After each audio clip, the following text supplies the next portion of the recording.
Where the North has its honor and the South its chivalry, the Iron Islands has its strength. We call ourselves the Ironborn, and we are warriors feared throughout the Seven Kingdoms. Or so we used to be. Unlike their mainland cousins, the first men of the Iron Islands never bowed to the old gods. Theirs was the drowned god, who made the Ironborn to reave and sack and write their names in salt, steel, and song, that his enemy, the Storm God, could not wash away. We raised our kings from our own ranks, and used beaten foes as thralls to work our mines and farm our land. Or as salt wives, if a woman was pretty enough. Such was the old way, and while we followed it, we held sway wherever the waves were heard.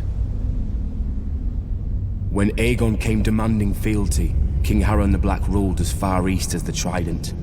Other kings like the Starks could kneel, but Harren was Ironborn, and the Ironborn must be beaten. In Harrenhal, he had the mightiest castle in Westeros, and the army to defend it. But Aegon did not intend a siege.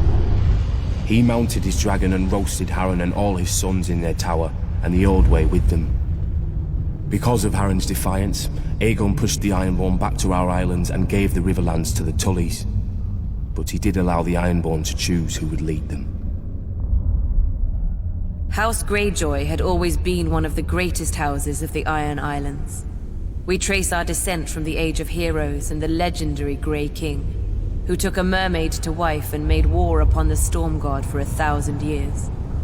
Blessed by the Drowned God, the Grey King fought and slew Naga, the great sea dragon, and took her fire for his own. This history made our ancestor Vicon Greyjoy the natural choice to lead the Ironborn after Aegon's conquest. For 300 years, House Greyjoy ruled the Ironborn. We styled ourselves Lord of the Iron Islands, King of Salton Rock, Son of the Sea Wind, Lord Reaper of Pike. In truth, we were thralls.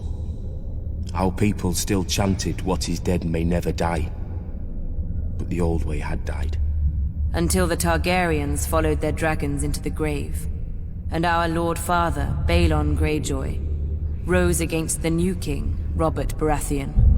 He seized our ancient crown and sent our Iron Fleet against the Lannisters at Lannisport, burning all their ships before any could weigh anchor. Though Robert and Eddard Stark would later defeat him, they understood us no better than Aegon. The Greyjoy sigil is the Kraken. What it grasped once, it will never surrender. What is dead may never die, but rises again, harder and stronger.